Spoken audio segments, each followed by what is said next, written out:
And how's it going, everyone? This is Haris Kruskic, BR Live's combat sports reporter. And today I'm here with MJF of All Elite Wrestling. MJF, how are you? I'm great. I mean, how can I be? I have absolutely defeated and destroyed so-called GOAT. I have created the Pinnacle, who is already the top faction in all of All Elite Wrestling, if not all of professional wrestling. I'm still better than you, and you know it, and I'm a prodigy at the tender age of 25. I am a back-to-back Dynamite Diamond Ring champion. I own numerous incredibly expensive watches. Life's good. Life is good. Well, let's just get right into it. You got into it, so we can get right into it. Why did you decide to leave the Inner Circle and form the Pinnacle?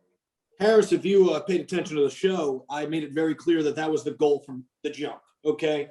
At no point did I care about Santana, Ortiz, Hager, Sammy Guevara, or Christopher Jericho. The goal was simple.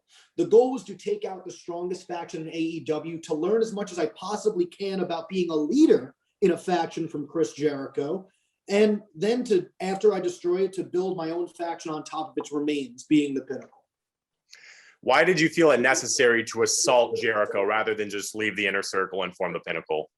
Well, while I was able to weaken the faction from the inside by making them hate each other, essentially, and also to a point where I even got one guy out of the group in Sammy Guevara, not that bright of a guy, I personally felt at his weakest state was the best time for me to attack Chris. Chris thought he had it in the bag. Chris thought he had me figured out. Chris thought I wanted to take over the Inner Circle. Chris saw me in a corner sniveling. At that point, he was hands down the easiest target because he thought he was in the driver's seat, and he clearly was not. I've had this planned for months. When I say months, I mean a lot of months. And boy, did it feel good seeing it all come to fruition. Why was it important to essentially implode the Inner Circle for you to form the Pinnacle? So if I had formed the Pinnacle while the Inner Circle was fully healthy, I don't feel the Pinnacle would have the same impact on the roster it does now. And by the way, that's me giving kudos to the Inner Circle. They were an incredible faction. At that point, they were the best faction in All Elite Wrestling. And I knew that if I wanted to make sure that Pinnacle was the cream of the top of the mountaintop, as we are right now, I had to take that group out. And there's no better way to do that than psychological warfare. So. What makes the Pinnacle better than the Inner Circle? Why do you feel better about the Pinnacle than you did the Inner Circle?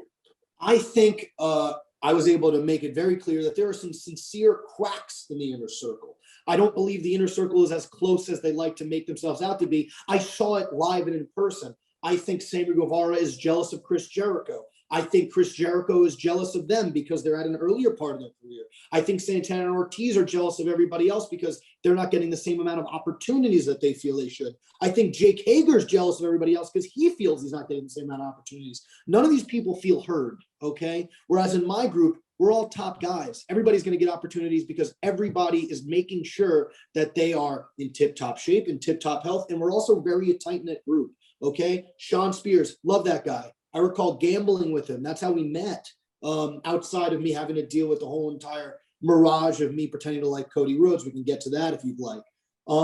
Dax and Cash, when they got in, a lot of people don't realize this, but when they came into AEW, I was one of the first people they walked up to. And I was glad that they did because we got to discuss our love for old school professional wrestling and our love for the territory days and our love for real pro wrestling, which is lacking horribly. Tully Blanchard's. If you have watched any of my past interviews, when people ask me who's an influence, Tully Blanchard is always one of the first people to come outside of my mouth. Outside of Roddy Piper, it was always Tully and Roddy. He's bar none one of the greatest professional wrestlers in the history of the business and the greatest mind in the history of the business. And then you have Wardlow, who, let's face it, he's incredible. He's a freak athlete. He is one of the best top-tier athletes in pro wrestling today. He's an incredible big man. You mix that all together, and then you have me, the guy who's going to be leading professional wrestling for the next 25 plus years. How are we not the best stable in pro wrestling? How do you, I know the Pinnacle was just formed, but how do you avoid another power struggle? Because if we're being honest, first it was the Nightmare Family where you feel like you weren't getting your due with Cody. Then it was the Inner Circle where, again, you mentioned you and Chris Jericho had issues. So how do you avoid that? The answer is everybody knows their role. Everybody understands what they're supposed to do. And all of us are going to be treated with respect because we go out there and we overperform. we go out there and we kill it every single time, whether it's Dax and Cash going out there and having some of the best tag team wrestling matches in the business, whether it's me going out there on the microphone and killing it with the best promos in the history of the business, having some of the best matches in the history of AEW in singles competition, whether it's Wardlow ripping somebody's face off, whether it's Sean Spears being an enforcer and taking people's heads off with a steel chair, whether it's Tully Blanchard thinking of the best plan possible of attack for us going forward. Everybody knows their job. And I think that's why we're a step above Inner Circle. I think there's always a constant power struggle in Inner Circle. There will be no power struggle in Pinnacle. We are a band of brothers. We are family. You mentioned that you and Cody, often didn't get along at times, and occasionally it was intentional. And same thing with Chris Jericho. Are you at all concerned that perhaps you're burning too many bridges at AEW? What does it matter? I mean, I've now surrounded myself by a band of winners, a band of the top professional wrestlers in our industry today. I mean, at this point now I can offend anybody I want. And let's face it, that was one of the main reasons I wanted to be a part of the stable. As I discussed 7 months ago in a promo after I defeated Griff Garrison, I believe. You got to go all the way back. I'm sure it's on YouTube, as is all my promos, because people are absolutely infatuated with me. I said that it was time for me to join a group after Dictator John cheated me out of my AEW World Championship. Because I firmly believe if I had Dax and Cash and Spears and Tully and Wardlow at my side, I'd be world champion right now. And trust me, I'm going to be world champion real soon.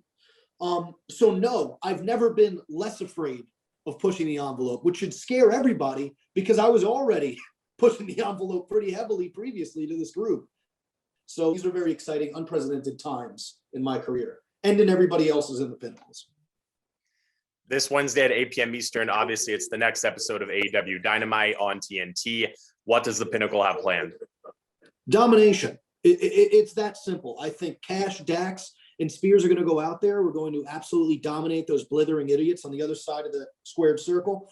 And then quite frankly, I want to call out the Inner Circle jerk. I want them to come to the ring because at this point I feel they're cowards.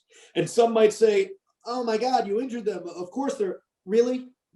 If that was us, if that was the Pinnacle, we would have been back by now. And we would have absolutely beaten the holy hell out of Chris Jericho and his band of misfit toys. 100%. Well, MJF, thank you for the time. Much appreciated. I got to say, I'm a little disappointed. You are a little more cordial than I'm used to. I'll be totally honest. Haris, I'm in a great mood, and your disgusting, ugly face cannot take me out of it. Good day, sir. There it is. Thank you, MJF.